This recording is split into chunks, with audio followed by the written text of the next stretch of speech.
Good evening, everyone, and welcome to the next installment of our Sound and Stories series, Something Old, Something New.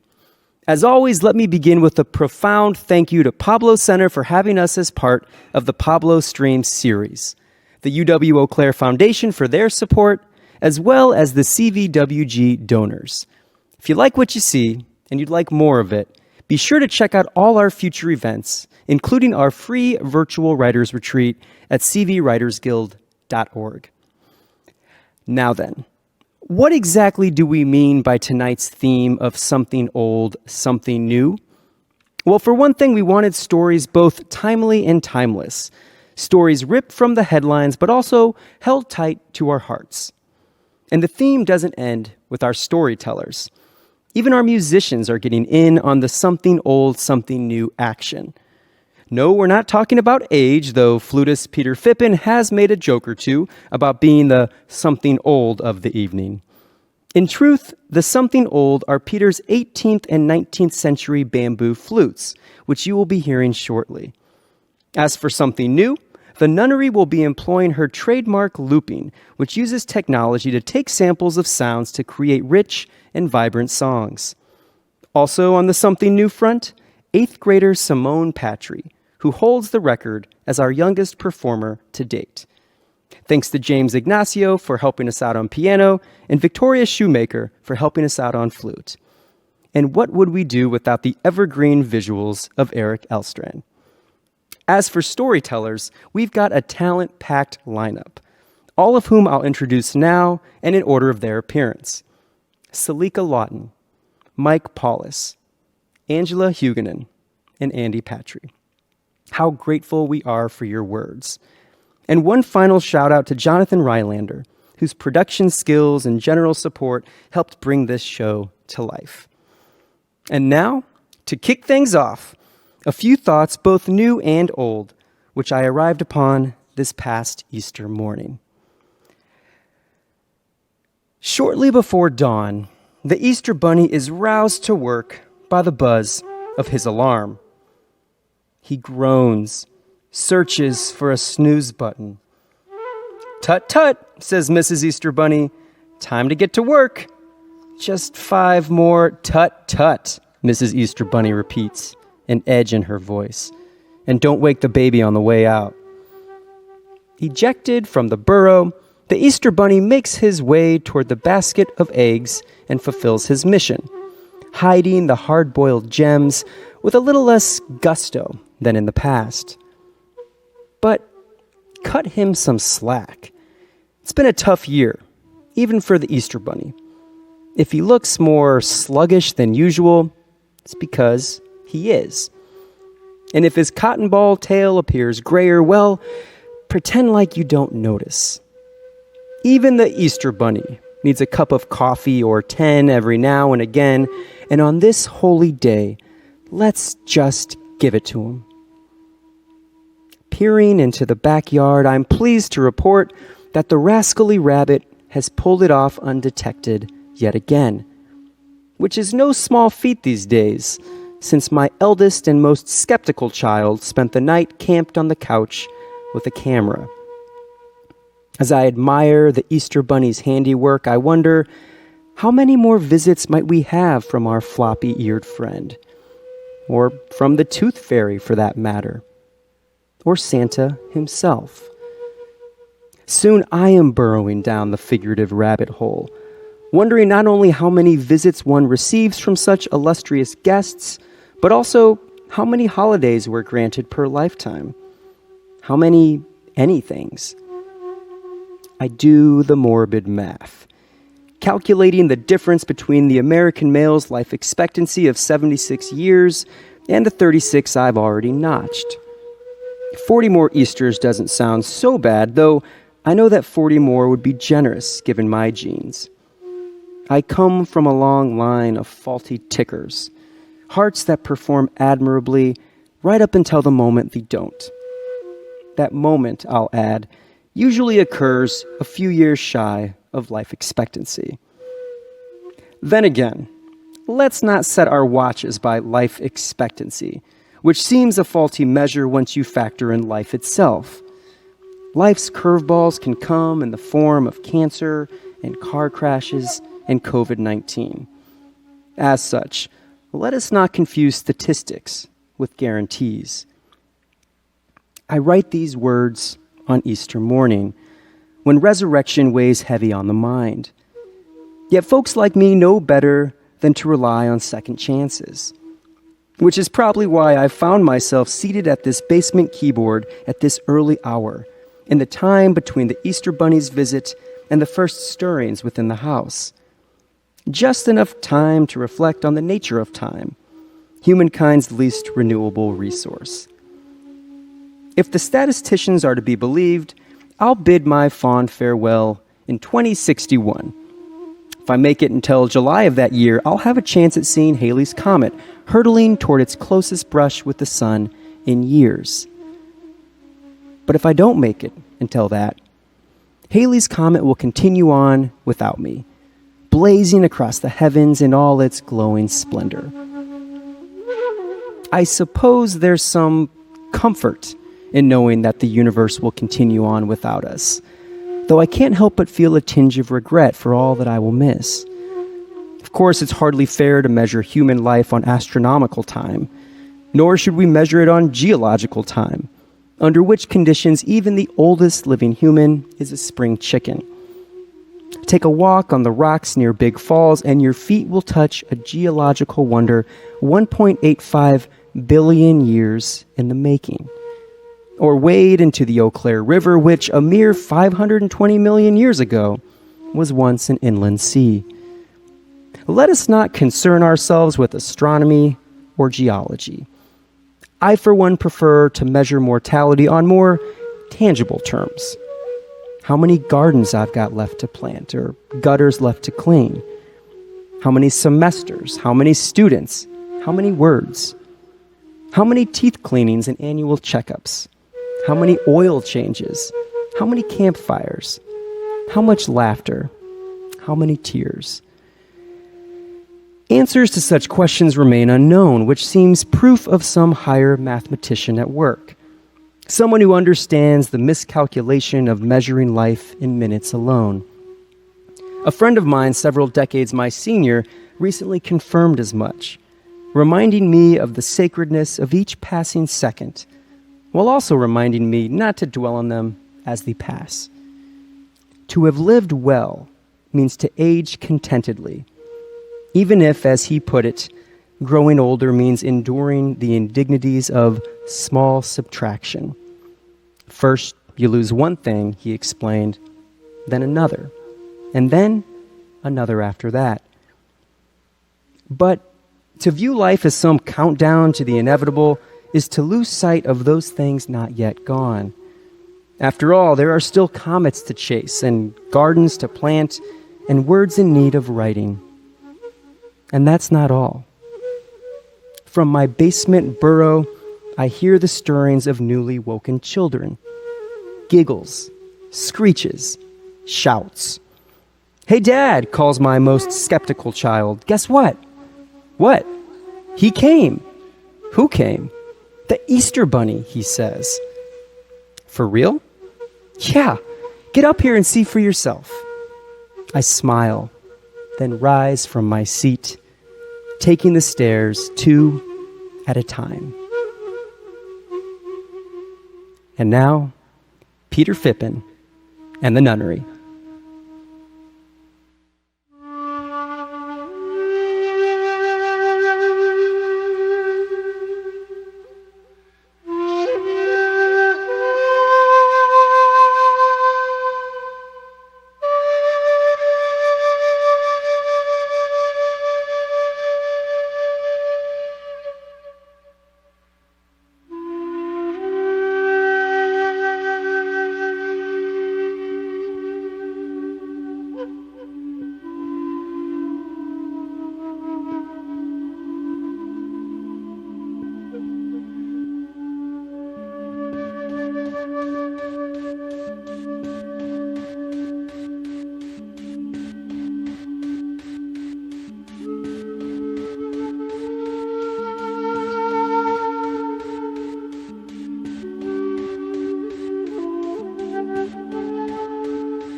Eau Claire weird. Everyone thinks that where they live is the best place, the coolest place. When I came to Wisconsin, my students at Eau Claire were eager to tell me that Eau Claire was the New Orleans of the North. I did not exactly believe them. But I was not prepared for what I was going to get. I was not prepared for Eau Claire weird. Really, I wasn't prepared for anything. I was only 26. So in 1993, I was not prepared for the fact that I could not get a hair relaxer and that they put in vogue Sam Cooke and P-Funk All-Stars in the rap section. It is a different time, y'all. As a young professor, I was told not to wear leggings and not to wear jeans. I saw older faculty members snatching baseball hats off of the heads of students who were unwary enough to wear them to their classes. And I found people who did not understand the guerrilla intellectualism of Richard Pryor. I would go on to educate many students in the finer parts of Black music, Black films, spices, and chitlins.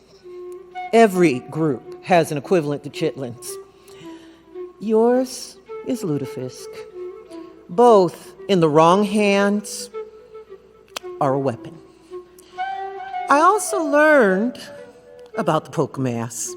I learned that some people thought it was an abomination greater than any other sin in Catholicism in Eau Claire, except maybe the abominations performed in Water Street bars. I learned that at the Viennese ball, you enter the polka room at your own risk, highly likely to leave injured by the body checking. I learned that the opening day of hunting season was sacred, and one should never, ever, ever schedule an exam on that day. I learned to be prepared for fully half of my class to disappear. I learned that turkeys will change direction solely to hit your windshield, that geese are the gangsters of the bird world, and that honey badgers are homicidal giant rats with an attitude. I learned what a hodag is. Kind of. So I've been here almost 30 years. This includes the thong years, where we had to tell the students, please do not put your bare butt cheeks on the plastic chairs.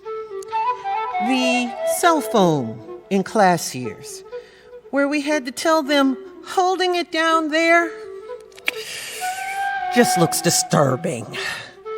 The no porn on the laptop years, yes, there are witnesses. Many, many witnesses. The don't come to class high years. And today, the please make sure you have clothes on before you turn on the camera years. And the definitely mute before you flush years. Over the years, I've had to wrestle with the fact that my students have a different culture. They have warned me about the dark spaces on the internet, and I have warned them about darker spaces in human psyches. They have saved me from TikTok, Snapchat, and innumerable other sanity killers. I have saved them from bully bosses, bad friends, and misunderstandings. They have told me what slang words meant, whether I wanted to know or not. I have told them what professional words meant, whether they wanted to know or not. They occasionally have come to me broken. They have occasionally broken me. They don't know how to put pennies on a needle, and they've never had to deal with slapping the side of a TV to get the picture to clear. They'll never pop the clutch on a ratty car on a hill. And we have gone from my component set to my cell phone in my pocket. Now, many of my former students are my peers, and I teach their kids. I can insult 4 decades of bad fashion, questionable music, lutefisk, and chitlins. I introduce them to the idea that they did not invent the craziness that they do. I also understand that Wisconsin still sees itself as New Orleans of the North, only with a relationship to beer and brats and no drive-through daiquiri stands or gumbo. They are accepting of my weirdness, and I accept theirs. I am from Louisiana, and we from Louisiana are professionally, seriously weird. So my colleagues are now younger than me. They wear leggings. I wear leggings. But some things remain the same. The good people who offer food in times of emergency and strife, the people who do not care if your socks match, only that your heart is big. The people who share venison with neighbors, the way people cooperate to get things done and share resources. The students who want to do good and who organize to do good. And the ability of students to write papers while lit on weed and Red Bull will never, ever change. Now I walk between 2 worlds. My son, culturally, is a Black Norwegian bending George Clinton to Rage Against the Machine. My husband from South Central and my daughter refuse to assimilate to Wisconsin. I have gray hair. I am memory. I bend Eau Claire to New Orleans. I bend my blackness to Eau Claire. And I bend Eau Claire to my blackness. Eau Claire is still alien to me, but it is home. I am in this space, and I am of this space. I am Eau Claire weird.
The heat lightning was like sorcery to us.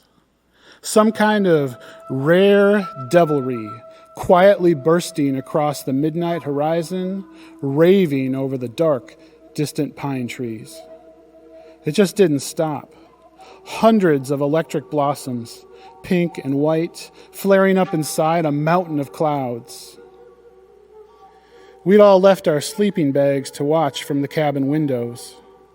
I was afraid we'd soon be swallowed up by green sky storm clouds and flocks of angry tornadoes. But my oldest cousin whispered, "Heat lightning. It's harmless," he said. "At least where we are it is." It was dripping humid that night, and the black sky didn't cool things down one bit. Nothing moved outside the cabin walls. No breeze to sway the scrubby tree branches. No bats to wobble through the air. Even the relentless thrumming of the insects out in the tall grass fell down mute. We watched the lightning for a long time, speaking in hushed little words, so much quieter than we had been earlier in the day, swimming down at the beach, playing board games around the coffee table, munching on hot dogs and potato chips. We were loud and obnoxious, and everything we hollered was the funniest thing we'd ever heard. But now, we watched. Small, dim shapes in the window frames, spying on the wilderness at night. This was northern Wisconsin. This was me and the cousins on my mom's side, 5 or 6 of us. This was the little cabin my dad had built with my grandpa. I can't remember where the adults were that night. Asleep in the bedroom, hanging out by the lake, out at the bar. We were old enough to stay by ourselves, and adults weren't on my radar back then.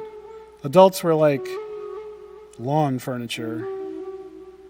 This was August, when summer felt like forever. Up at our little cabins, the sun would hoist itself up high in the morning, boiling away the shadows. We'd eat cold milk and cereal and get ready for another day on bare feet. Bikes and swimsuits and Kool-Aid stained lips. Another Wisconsin day flooded with hot, wet air and bug bites. Up north with my cousins, I didn't worry about the normal stuff. About school starting, about the mean kids in my class, about my best friend across the street who didn't want to play Star Wars toys anymore, about telling my dad I didn't want to play Little League. Up with my cousins, it was all swimming and fishing and sandwiches and snack cakes, bragging to each other about stuff we could never disprove, about how my strong friend back home was stronger than anyone you've ever met, about how he's got a dirt bike and I got to ride it, and we built a treehouse out in the empty lot. A big one. These were all lies. These were scenes from TV shows. But my cousins never called me on it. Whether they bought it or just didn't care, I don't know. But back in that little cabin, at midnight, the heat lightning was crackling on the horizon, and our little silhouettes swelled with honesty. Some of us were afraid. I was afraid. My pajamas felt so thin and flimsy, just a size too small stretched across my chest. I felt dread. But the sky had entranced us. So we stood there shoulder to shoulder, sharing this secret. My oldest cousin explained how it all worked, but I can't remember what he said to me. I can just close my eyes and see the billowing stacks of black clouds, the gushing electricity trapped inside. It's harmless, he had said. At least where we are, it is. That's an old memory. And I helped my dad build that cabin too. Not just my grandpa. I helped my dad build lots of things. Kind of. He did all the dangerous stuff. I held boards and fetched tools, and when it was time for the circular saw, my dad kept me at a safe distance. I guess some parents would rather just get the job done and call it a day. But That little cabin was well made. And it's still out there at the edge of some old woods. We'd sold it to a family member. We'd built other cabins. We grew up. We stopped having sleepovers. When I got older, when my dad and I would hang out, we were quiet a lot of the time. He died a few years back. It was a slow bout of liver cancer that ended in a quiet heart attack. And that is a newer memory. And it's taught me that some storms really crank up the electricity, but they don't end in thunder and rain. Some storms just disappear before they really get started, and sometimes the silence, it just doesn't break.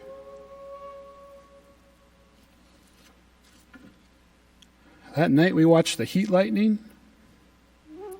The storm never came to us. I can't remember how old I was that year. I can't remember how tall I was or what I looked like in the mirror. I remember the dirt driveway to the cabin and the birch tree out front. I remember fighting with my sister over basically everything. And I remember bottle rockets and my dad's boat, the cabin's kitchen table left over from my parents' first house. And I remember how my cousins and I took care of each other just by being together. The heat and humidity kept us up late that night, back in that little cabin, but somehow we all wandered off to sleep, flailing at rogue mosquitoes and scratching at wood ticks. We'd given summer all we had that day. We left it at the lake shore and out on the cracked blacktop highway running past the soybeans and the corn and the eerie plantation pine trees that were always so tall and skinny and silent. And when morning finally came, we were tucked deep into our covers, curled up against a chill that had crawled across the fields as we slept. It had poured into the cabin, whispering over the windowsills my dad had nailed together. The chill murmured a secret message to us. It said, "Autumn is coming for you."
It's It's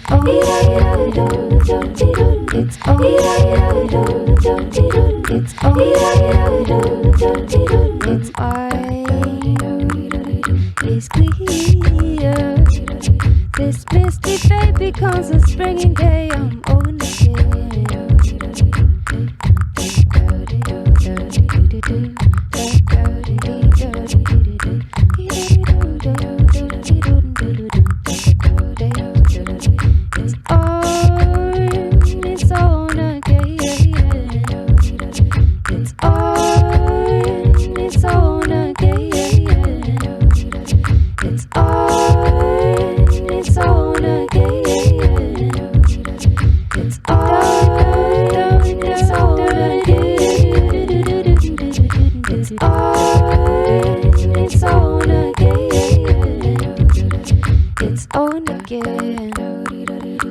on again.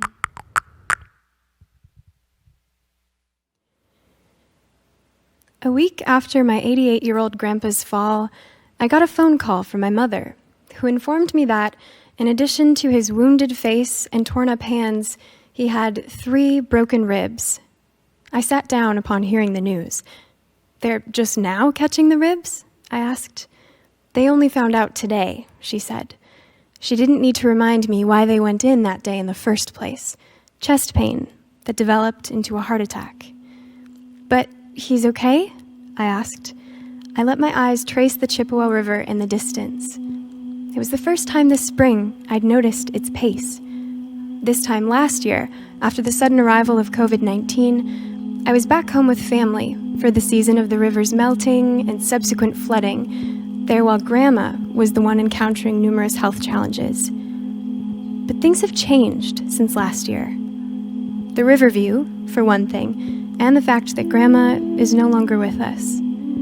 "They're keeping him overnight," Mom said, "but so far he seems okay." In the photo she sent me a few days ago, Grandpa's eyebrows are raised, and the left half of his face is the color of crushed beets. Still, I know if I were to call him and ask how he is, he'd give his classic response. "I'm doing pretty good for an old guy." But in the time I've known him, Grandpa has never really acted like an old guy. The previous August, he shocked the family with a surprise announcement. He wanted to buy a slingshot. No, not sticks, a rubber band, and stones, but a machine. I soon learned that what he wanted was something like a Batmobile, something objectively impractical. We're talking red and black lines, 3 wheels, and an open top.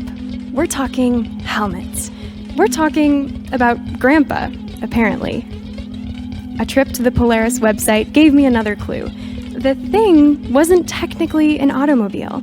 It was considered a 3-wheeled motorcycle, an open-air roadster. So it was that Grandpa, months after losing his beloved wife of 66 and a half years, bought a slingshot. Long before the slingshot came around, Grandpa had proven himself to be an adventurer. When I was little, he'd take me on jungle rides, thrilling escapades that took us through their backyard woods in his backhoe, or what I thought looked like a massive tractor. It was tall and noisy, and it hummed when we weren't moving. Once the house was out of view, I would sit on Grandpa's lap or stand near the windshield if I felt really brave. When tree branches smacked the windshield, I'd flinch as if it had been a close call. Monkeys would shriek as we went along. Grandpa would laugh, and I'd giggle. In hindsight, the wooded path behind their house couldn't have been very long, but at the age of 5, it was more vast than the Amazon. Each time we headed out, we swapped suburban Minnesota for the lush jungles of South America. Oaks turned to palms. 5-year-old me, already an overeager rule follower, traded caution for whimsy. Later, I learned that Grandpa was the one behind those monkey calls. In fact, I was late to learn many things about him, including that he has a tender side that I never would have imagined. All these things have only begun materializing in my view since Grandma's passing. How could things not have shifted with such a deep loss? The woman left stained glass shards in her wake. It was only when Grandpa took to sweeping them up that I saw him for who he is, a complex human who's more than just a thrill-seeking jokester. As it turns out, he's a writer, too. 7 months after Grandma's passing, I went home to visit Grandpa. My parents and I arrived at his house for dinner duty, and soon we sank into easy conversation. Grandpa introduced a new conversation topic, one he'd hinted at when I called him on Thanksgiving. "Now, I've got those books for you, if you want to take them," he said, gesturing to the 2 tattered scrapbooks on the stack behind me. I lifted them with care and noted the honey color of their pages. They felt wise. "Wow," I said. "You don't have to keep them if you don't want to," Grandpa reminded me. I assured him that I would keep them. I was utterly transfixed, and I hadn't even opened them yet. Each book, if they could even be called that, with their barely there binding, had an ornate paper cover. The backgrounds were deep blue that might have been deeper still 70 years ago. The first book had Grandpa's name and the year, 1946, on the front cover. Grandpa sat across the table from me, his fingers wrapped around a whiskey sour, what he likes to call his prescription. Between us was his mini shrine to Grandma, 3 framed photos of her that never left the table.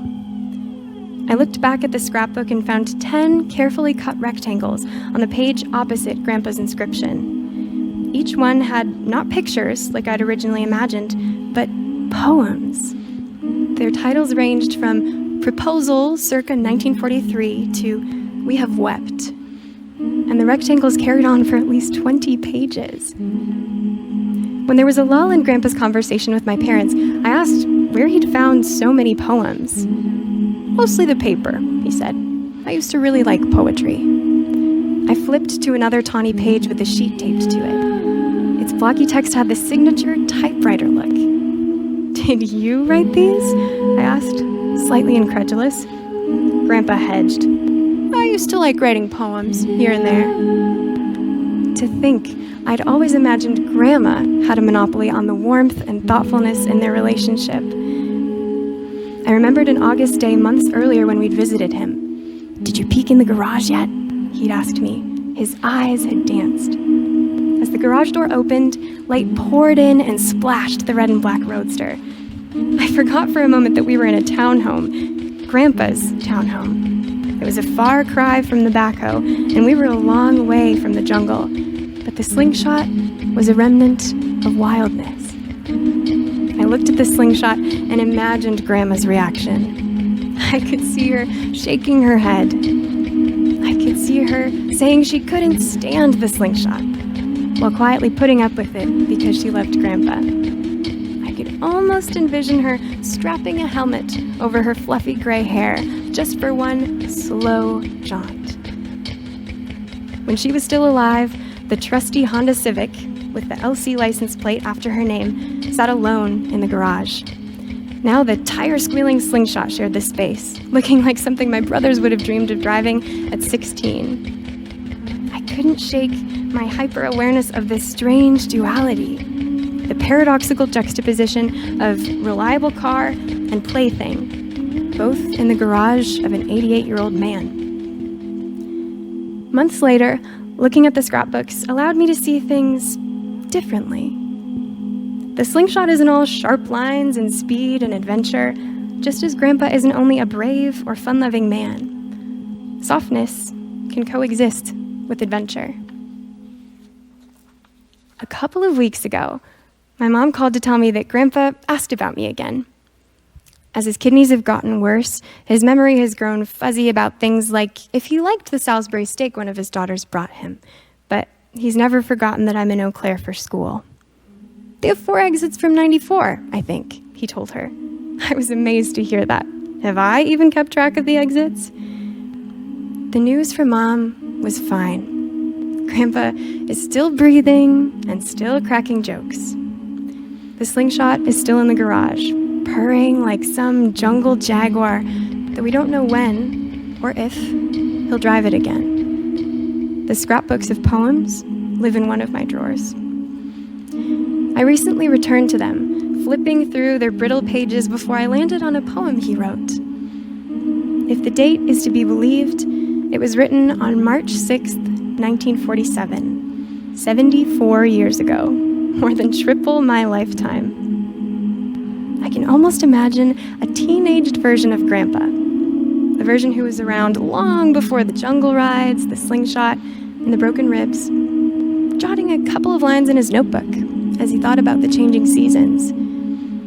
It's a poem of renewal, a poem a young boy wrote about grass turning green and air that's fresh and clean. It's ripe with the rhymes that still pepper Grandpa's occasional silly songs. That poem feels like a remnant of the distant past, and yet, watching the Chippewa River glide past reminds me of how often things resurface, how often they're reborn. Grandpa may or may not drive the slingshot again, but for me, he'll always be a jungle explorer, and now, a poet. I don't know where either of us will be this time next year, but I know I'll keep the scrapbooks, just as I'll guard my memories of monkey calls. I don't know where either of us will be this time next year, but I know the river will rise once more next spring.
I sing the body telekinetic.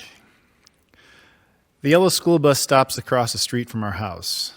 The hydraulics settle with a flatulent pfft.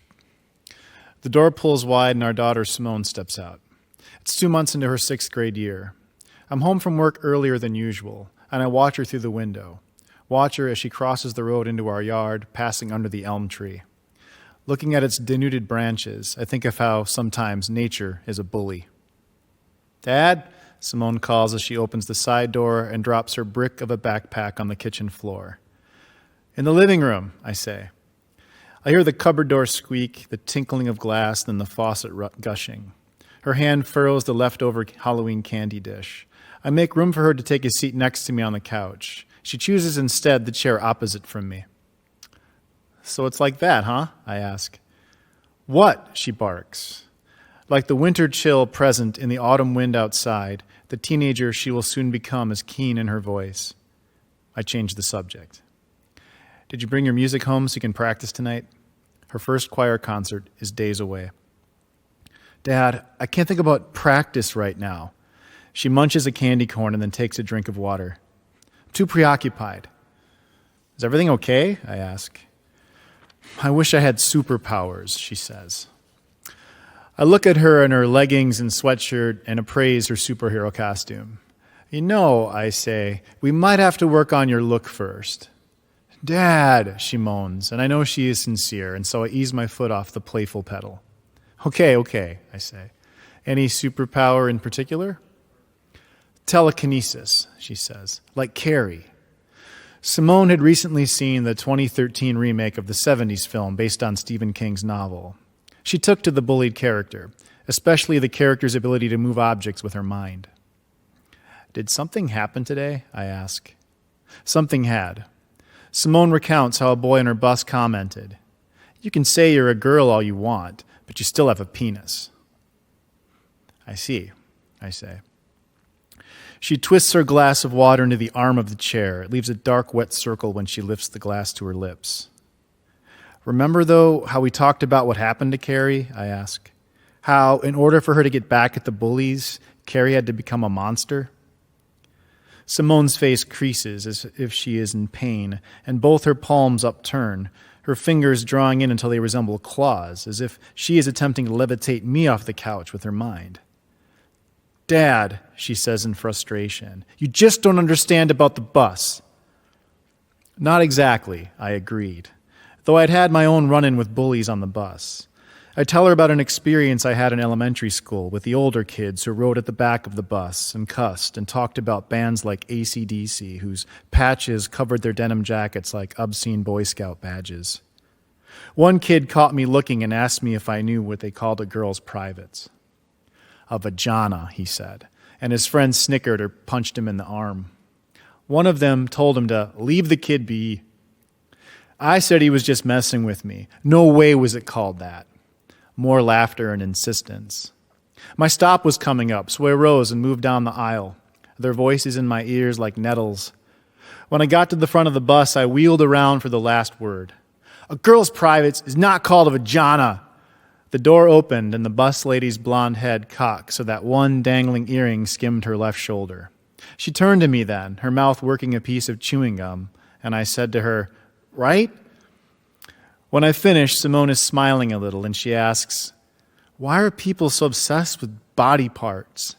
She waits a moment before adding, "Why are people so mean?" "Do you know the phrase binary thinking?" I ask. She shakes her head. "It's a type of thinking that sees things as either or," I say. "One or the other, like black or white, good or evil." "Like gay or straight?" She says. "Exactly," I say. "Or like male or female." I try and explain how the world makes sense this way to some people. But then someone like Simone comes along, someone who doesn't fit on either end of the binary, someone who is somewhere in between, someone whose existence supports the notion that life is more complex than a mere reduction to A or B, and that is unsettling to some people, perhaps because it reveals something about themselves. "Are you saying it's my fault the kid on the bus said those things to me?" Simone asks. "No," I say. "The problem is squarely with him. He needs to work through his own insecurity rather than project it onto you. I paused before asking, "What did you say in response to the kid on the bus?" Simone looks at a spot somewhere on the floor. "I'd rather not say." "Well, if he says anything to you about this again," I say, "and you feel you have to respond, maybe just point out to him we all start out as female anyway, so what's the big deal?" Simone gives me the look. "Why do you think boys have nipples?" I ask. She repeats the word like nipples, and I say vagina. Our laughter is a small mercy. 2 nights after the bus incident, my wife Adrian and I seek for a place to sit in the middle school auditorium. It is time for Simone's 6th grade choir concert, and our options are limited to red row after red row of butt-numbing plastic seats affixed to metal bars and equipped with desk arms which can be stored at the side or used to further obstruct traffic. We say, "Excuse us," and slide past those already seated. The room dims and the white noise chatter subsides. Stage lights focus our attention ahead as the 6th grade choir walks from the wings to designated spots on the risers. The girls are wearing black dresses. The boys are in white shirts, black pants, red ties. An older woman is planted at a piano on the far right. From somewhere behind us, the young teacher comes bounding down the aisle and leaps onto the waist-high stage in one fluid motion to address his students. He then turns to face the audience and requests we keep our phones out of sight. He mentions the program in our hands or laps and praises the work ethic of this group of 6th graders. He points out some songs will be sung as a choir with a few solo spotlight acts interspersed throughout. Simone is one of the spotlight acts. Adrian and I scan the list and find her name in the concert's midsection. My earliest memory of Simone singing is when she was 2 years old. Adrian and I were in the parking lot of a TGI Fridays. I was carrying Simone so that her face was looking over my right shoulder at the couple behind us. Out of nowhere, she belted out a verse from a popular Katy Perry song of the day, Hot and Cold. It was in the broken cadence of a toddler, but still quite intelligible. "You chain your mind like a girl, chain his clothes. Yeah, you PMS like a bitch, I would know." The couple tried stifling their laughter while we, mortified, fumbled our way through an apology. The singing did improve with time, but what remained constant was her impulsive need to belt out whatever tune happened to be stuck in her head, be it in the car, in the middle of the night, or in public spaces like restaurants, retail stores, and restrooms. Once, while we waited for Simone to finish using the restroom, her voice became audible throughout the entire diner as she sang her heart out from inside that bathroom stall. A woman who exited before Simone finished noticed our red faces and commented, "That girl was born to sing." And so she was. There were many elementary school talent shows where Simone offered her rendition of Let It Go from Disney's Frozen and the Pentatonics version of Hallelujah. But that was in a neighborhood school with kids who'd grown up around the transition from Simon to Simone. This is 6th grade. Students from several other schools commingle in hallways and classrooms. The worry is real. The first spotlight act appears 3 songs into the program. It is a trio of girls who all begin in harmony before the pressure becomes too much for one of them. She stops singing and starts shaking like a hypothermia victim, literal stage fright. By the time the tears come, her partners have moved to either side of her in a cocoon of friendship, a kind of buffer against all our eyes. How could they know our gaze is flush with sympathy? When it's Simone's turn, she appears before a silent audience, her right hand clutching the microphone stand, waiting for her teacher to cue up the music for Shannon Purser's Sunflower, karaoke style. No matter how many times I listen to her perform, this is the moment, the lead up to the song, in which my heart experiences a familiar tachycardia, my left leg pounding like a drill, attempting to crack the earth's crust. It's more than ordinary parental jitters, wondering if she'll mess up. It's a visceral fear for her rather than for her performance. Glancing at the people all around me, I wonder if they know Simone was once Simon. If she should falter, will they extend the same support as they have the other acts this evening? I think, too, of the bully. Even though I know he is not in attendance tonight, he is still in the back of my mind as comfortable as if he was sitting in the back of the bus. I imagine Simone targeted in the stage lights like a prisoner spotted by the guard tower. And I imagine someone standing up and yelling, "Fraud!" The audience suddenly producing rotten heads of lettuce and tomatoes from their clothing and hurling them at our daughter. And then the piano's sweet melody comes through the house speakers, and Simone's voice is lilting above it, and all else is forgotten. It's the chorus, rather a portion of the chorus, which catches in my throat. I'm a sunflower, a little funny. If I were a rose, maybe you'd want me. If I could, I'd change overnight, but I'm a sunflower, a little funny. And I realize she's not singing for an audience or for me or for Adrian, but for herself, for her very existence. The song concludes and the room seems to exhale before the applause, the whistling, the calls from the audience. No momentary basking, Simone does her usual demurring and shuffles off stage for the next performer. My heart rate relaxes, my left leg ceases its motion. I allow myself another look around the auditorium and note the reactions of strangers visibly affected. I think back to the conversation with Simone a couple days earlier about superpowers, about moving objects with her mind like a sudden night wind against the house, invisible yet present in the glasses groaning, like the stirrings deep within which fill the heart and the head and give rise to a voice able to move an audience, if only for a spell. What need for leaping walls within a single bound when you can simply break them down?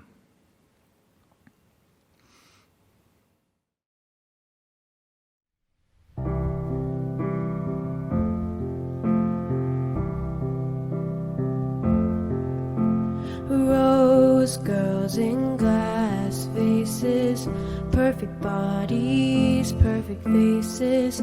They all belong in magazines. Those girls the boys are chasing, winning all the games they're playing. They're always in a different league, stretching toward the sky like I don't care,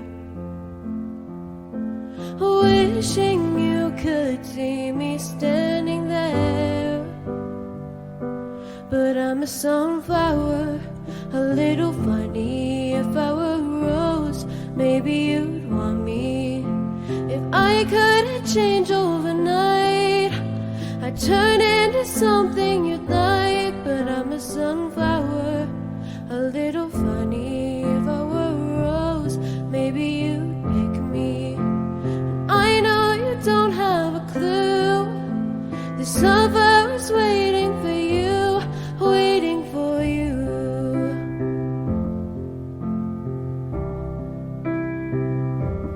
And I'm a sunflower, a little funny. And if I were her, maybe you'd pick me. And I know you don't have a clue.